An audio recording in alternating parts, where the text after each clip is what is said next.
15 जानेवारी रोजी नुकत्याच पार पडलेल्या महानगरपालिकेच्या निवडणुकीच्या दरम्यान सत्ताधारी पक्षांच्या परवानगीनं त्या प्रमाणात आचारसंहितेचा भंग झाल्याचं दिसून आलंय। त्याची सुरुवात महाराष्ट्राचे मुख्यमंत्री देवेंद्र फडणवीस यांच्या दौऱ्यापासून झाली असून अमरावती शहरातील ज्या रस्त्याने त्यांचा दौरा होता त्या रस्त्याने सर्व सरकारी इमारती, इलेक्ट्रिक पोल यांचा उपयोग करून प्रचार साहित्य लावण्यात आलं होतं।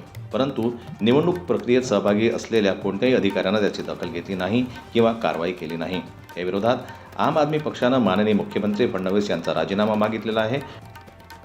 आपल्या राज्याचे मुख्यमंत्री यांच्या परवानगीने आचारसंहितेचं जे उल्लंघन झालं, त्यांच्या दौऱ्यात सर्वांनी सुरू झालं, तर ते इलेक्शन संपल्यानंतर प्रचार यंत्रणा संपल्यानंतर 13 तारखेला 5 नंतरही चालू होतं आणि ते कशा पद्धतीत होतं त्याचे काही पुरावे आपण विभागीय आयुक्तांना दिले होते आणि मुख्यमंत्र्याला 5 तारखेला आपण एक निवेदन देऊन मुख्य निवडणूक आयोगाकडे जिल्हाधिकारी यांच्या मार्फत राजीनामा मागितला होता आणि त्यावर कोणत्याही प्रकारची वाच्यता किंवा त्याचं उत्तर देण्याची आवश्यकता सत्ताधारी पक्षाला वाटली नाही किंवा जे निवडणूक प्रक्रियेमध्ये सहभागी अधिकारी वर्ग होता त्यालाही त्याचं उत्तर देण्याची काही आवश्यकता वाटली नाही।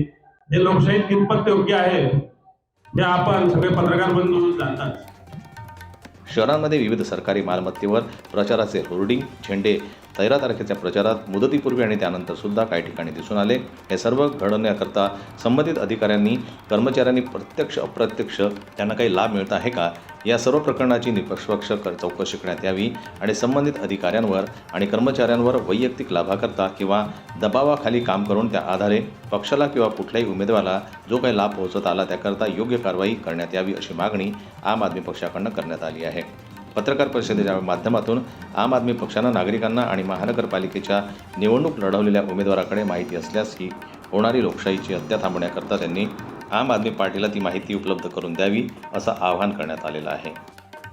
जनमत न्यूज करता अमरावतीहून गजानन जिरापूर यांची रिपोर्ट।